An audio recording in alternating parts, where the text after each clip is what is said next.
Market లో invest చేసి మీ డబ్బులు డబుల్ చేసుకోవాలనుకుంటున్నారా? విజయవాడలో జరిగే సుందరరామిరెడ్డి గారి లైవ్ సెమినార్ కి అటెండ్ అవ్వండి.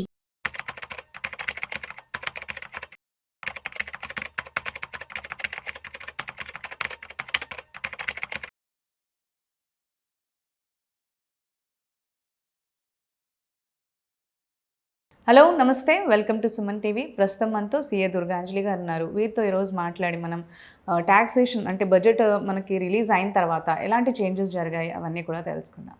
హలో అండి, నమస్తే. నమస్తే అండి. ఇప్పుడు చేంజెస్ చాలా జరిగాయి కదా, అది మనకంటే మిడిల్ క్లాస్ వాళ్ళకిను బిజినెస్ చేసుకునే వాళ్ళకి కూడా చాలా హెల్ప్ఫుల్గా రిలీజ్ అయింది ఈసారి అని అంటూ ఉన్నారు.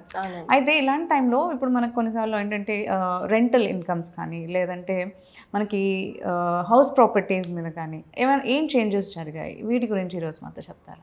రియల్ ఎస్టేట్ మీద ఈ టాక్సేషన్ ఇంపాక్ట్ అనేది యాక్చువల్గా ఈసారి మంచి చేంజే వచ్చిందండి. ఓకే. రియల్ ఎస్టేట్ యూజువల్గా ఇదివరకు ఏంటి అంటే మనకి before budget more than one house అంటే ఒక హౌస్ ఉందనుకోండి, మనకి హౌస్ ఓనర్ దానికి మాత్రమే tax free. More than one house అంటే 2 houses ఉన్నాయి అనుకోండి, ఈవెన్ ఆ హౌస్ రెంట్కి ఇచ్చినా ఇవ్వకపోయినా కూడా బేస్డ్ ఆన్ ఈ ప్రాపర్టీ ట్యాక్స్ బేస్ చేసుకుని యాన్యువల్ వాల్యూ డిసైడ్ చేసి నోషనల్ రెంట్ క్యాలిక్యులేట్ చేసి కట్టాల్సిందే income tax, income from house property అని చెప్పి ప్రొవిజన్ ఉండేది బిఫోర్ బడ్జెట్.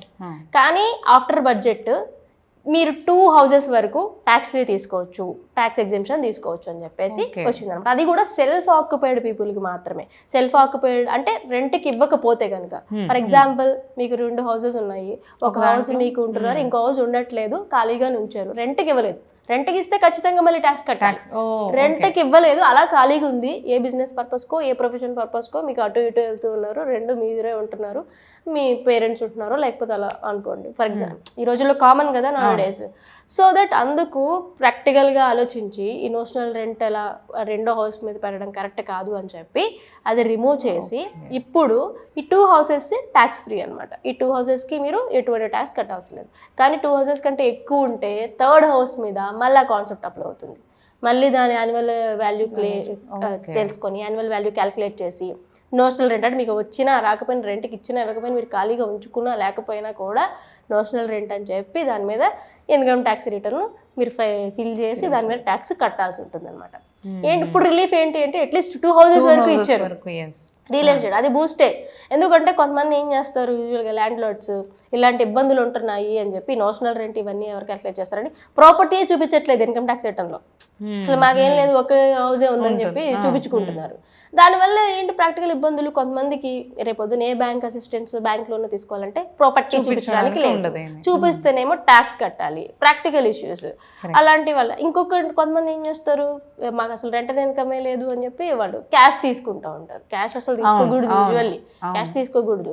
కానీ వాళ్ళు ఏం చేస్తారు, క్యాష్ అయితే కనిపించదు కదా బ్యాంక్ అకౌంట్లో ఎక్కడ, లేకపోతే మళ్ళీ బ్యాంక్ అకౌంట్లో వేసి దాని మీద నోటీసులు వచ్చి ట్యాక్స్ కట్టలేదని ఇవన్నీ ఇబ్బందులు ఎందుకని చెప్పి టెనెంట్స్ దగ్గర నుంచి క్యాష్లు తీసుకుని అవాయిడ్ చేస్తూ ఉంటారు అనమాట. ఎందుకు ఎలాగో అవాయిడ్ చేస్తున్నారు కదా అని చెప్పి మన వాళ్ళు పర్లేదు 2 houses వరకు మీరు రిలీఫ్ తీసుకోండి, 3rd house ఉంటే మాత్రం కట్టండి ఆ నోషనల్ ఇన్కమ్ క్యాల్కులేట్ చేసుకుని అని చెప్పి ఇచ్చారు. ఇది కూడా మంచి చేంజ్, ల్యాండ్ ఓనర్స్కి అందరికీ మంచి చేంజ్ అనమాట. అండ్ ఆల్సో టీడీఎస్ కూడా నేను ఇందాక వీడియో చెప్పినప్పుడు రియల్ ఎస్టేట్ అంటే టీడీఎస్ ఆన్ రెంట్ కూడా మనకు వస్తుంది కాబట్టి దాన్ని కూడా మంచిగా 6 lakhకి ఇంక్రీజ్ చేశారు లిమిట్. అంటే రెంట్ పే చేసేవాళ్ళు 50,000 ఆర్ మోర్ ఉంటేనే వాళ్ళు టీడీఎస్ డిడక్ట్ చేయాలి. అది కూడా వీళ్ళు ఆడిట్ పర్వ్యూలో ఉంటేనే. ఆడిట్ కేసు అని ఒక కండిషన్ ఉందండి. కానీ ఆడిట్ ఉన్నా లేకపోయినా కూడా 50,000 అంతకు మించి కట్టాలి అనే ఇంకొక సెక్షన్ ఉంది, 194IB అని చెప్పి ఇంకో సెక్షన్ ఉంది. యూజువల్గా 194I సెక్షన్ ఏం చెప్తుందంటే పర్ మంత్ 50,000 దాటితే, న్యూ బడ్జెట్ ప్రకారం 50,000 దాటితే టీడీఎస్ డిడక్ట్ చేయమని చెప్తుంది. కానీ 194IB ఏం చెప్తుంది ఏంటంటే అంతకు ముందు ఉన్న ప్రొవిజన్ అనమాట, మీరు 50,000 దాటింది అంటే మొత్తం అంత అక్కర్లేదు, అన్ని మంత్స్ అక్కర్లేదు, లాస్ట్ మంత్ మార్చ్ మంత్లో మాత్రం టీడీఎస్ డిడక్ట్ చేయమని చెప్పి 194IB చెప్తుంది అనమాట ఇప్పుడు. సో ఇదేంటి 194IB ఆడిట్లో లేని వాళ్ళకి, అంటే నాకు ఆడిట్ లేవు, నాకేం ఆడిట్, నాకు అంత ఎక్కువ ఇన్కమ్ లేదు, నార్మల్ ఇన్కమ్స్ ఉన్నాయి, కానీ 50,000 నేను రెంట్ పే చేస్తున్నాను, సో టీడీఎస్ అనేది డిడక్ట్ చేయాలి ఓన్లీ మార్చ్ మంత్లో. సో ఇలా ఈ 2 సెక్షన్స్ అనేది ఉంది. కానీ బూస్టింగ్ ఏంటి అంటే 194I సెక్షన్ అనమాట, 6 lakh ఇంక్రీజ్ చేయడం అనేది. సో అలాగా ఈ నోషనల్ ఇన్కమ్ కానీ ఈ నోషనల్ రెంట్ కానీ ఇవన్నీ అమెండ్ చేయడం వలన డెఫినెట్గా హౌస్ ఓనర్స్కి మంచి బెనిఫిట్ ఉందని చెప్పాలి. ఇలా ఇది హౌస్ ప్రాపర్టీస్ ఉంది. అండ్ ఇంకొకటి స్టార్టప్స్ కి మంచి బెనిఫిట్ ఇచ్చారు ఏంటి, బిజినెస్ స్టార్టప్స్ అనమాట. అంటే 100 crores టర్న్ ఓవర్ దాటని కంపెనీస్ అన్ని కూడా స్టార్టప్ కింద ట్రీట్ అనమాట. 1st April 2016 నుంచి ఏ అయితే కంపెనీస్ ఇన్కార్పొరేట్ అవుతున్నాయో వాళ్ళకి 3 years అంటే 10 years లో ఏదైనా 3 years బిజినెస్ ప్రాఫిట్స్ అన్ని డిడక్షన్ కింద తీసుకోవచ్చు. అంటే ట్యాక్స్ పడదు, నాకు ఎంత బిజినెస్ ప్రాఫిట్ ఉన్నా కూడా ట్యాక్స్ పడదు అనమాట. ఓన్లీ 3 yearsకి. అది నేను ఏ 3 years అయినా సరే తీసుకోవచ్చు నేను. అయితే ఇప్పుడు 2025 వరకు ఇన్కార్పొరేట్ అయిన మాత్రమే అంతకుముందు నోటిఫై చేశారు. ఇప్పుడు ఆ పీరియడ్ని ఎక్స్టెండ్ చేశారు. అంటే 2030 వరకు కూడా నేను ఒకవేళ స్టార్టప్ కంపెనీ స్టార్ట్ చేస్తే హ్యాపీగా 3 years బిజినెస్ ప్రాఫిట్స్ నేను ఎంజాయ్ చేయొచ్చు వితౌట్ ఎనీ పేయింగ్ ట్యాక్స్ అనమాట. సెక్షన్ 80 IAC అని చెప్పి ఈ సెక్షన్ ఒకటి ఉంది, చాలా యూస్ఫుల్ సెక్షన్. దీనికోసం ఏం చేయాలంటే స్టార్టప్ ఇండియాలో రిజిస్టర్ అవ్వాలి. మన టర్న్ ఓవర్ 100 crores దాటకూడదు, అంటే దాటకుండా ఉంటుంటేనే మనకు ఆ బెనిఫిట్ అనేది ఉంటుంది. ఏదైనా 3 years హ్యాపీగా ఎంజాయ్ చేయొచ్చు. కొంచెం స్టార్టప్ వాళ్ళకి బూస్టప్ అనమాట, మేము ప్రశాంతంగా ట్యాక్స్ కట్టకుండా మనం చేసుకోవచ్చు అని చెప్పి. ఈ 2016 నుంచి 2030 వరకు ఇన్కార్పొరేట్ అయిన కంపెనీస్కి మాత్రమే ఇది వర్తిస్తుంది అనమాట. అండ్ చారిటబుల్ ట్రస్ట్ విషయంలో కూడా మేజర్ చేంజెస్ వచ్చాయండి, చాలా యూస్ఫుల్ చేంజెస్. యూజువల్లీ కొంతమంది ఏంటంటే చారిటబుల్ ట్రస్ట్ స్టార్ట్ చేస్తారు, కొంత కమెంట్స్ చేయడానికి కానీ యాక్టివిటీస్ చేయడానికి వాళ్ళకి టైం పడుతుంది. ఆ టైం పడుతుంది కదా అని చెప్పి క్యాన్సిల్ చేసేస్తారు. అదేంటంటే కొంచెం హార్ష్ మూవ్ అనమాట. చారిటబుల్ ట్రస్ట్ అంటేనే ఎవరికైనా సర్వ్ చేద్దామనే ఇంటెంట్తో చేస్తారు. అవన్నీ మనకి పీపుల్కి ఎవరైతే చేద్దాం అనుకున్న వాళ్ళకి అన్నీ చేయాలి కదా, వాళ్ళు డొనేషన్స్ తెచ్చుకోవాలి, యాక్టివిటీస్ చేయాలి. కానీ విత్ ఇన్ ద టైం లిమిట్లో చేయకపోతే రిజిస్ట్రేషన్ క్యాన్సిల్ చేయడం అనేది కరెక్ట్ కాదు అని చెప్పి రిలీజ్ అయ్యి వాళ్ళే ఈ పీరియడ్ని ఎక్స్టెండ్ చేశారనమాట. అంతకుముందు 5 years ఆఫ్ వ్యాలిడిటీ ఉండేది ట్రస్ట్ రిజిస్ట్రేషన్ స్టేటస్, ఇప్పుడు దాన్ని 10 years చేశారనమాట. 10 years చేశారు. 10 years వరకు హ్యాపీగా వాళ్ళు. అండ్ ఇంకోటి ఏంటి, వాళ్ళకి 5 crores ఇన్కమ్ ఉంటే తప్ప, 5 crores ఇన్కమ్ బిలో ఉంటేనే ఈ 10 years వ్యాలిడిటీ అనేది ఉంటుంది అనమాట. అండ్ ఇలా వ్యాలిడిటీ అని.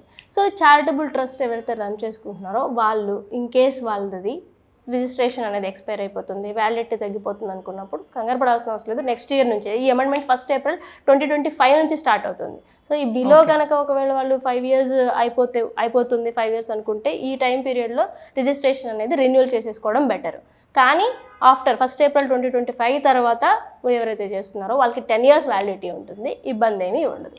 సో ఎస్, చారిటబుల్ ట్రస్ట్ కి సంబంధించి ఇది బిగ్గెస్ట్. ఇందాక మీరు అన్నట్టు అంటే స్టార్టప్స్ కి 1 year చెప్పారు కదా మీరు, అంటే మనకి ఓన్లీ ఈ ఇయర్ లో స్టార్ట్ చేసిన వాళ్ళకి అని చెప్పి, దీనికి కూడా అలా ఏం లేదండి. ఏ ఇయర్ స్టార్ట్ చేసిన వాళ్ళైనా సరే వాళ్ళకి రిజిస్ట్రేషన్ వ్యాలిడిటీ అనేది ఉంటుంది అనమాట. ఎప్పటికప్పుడు రెన్యూవల్ చేయించుకుంటూ ఉండాలి చారిటబుల్ ట్రస్ట్లు.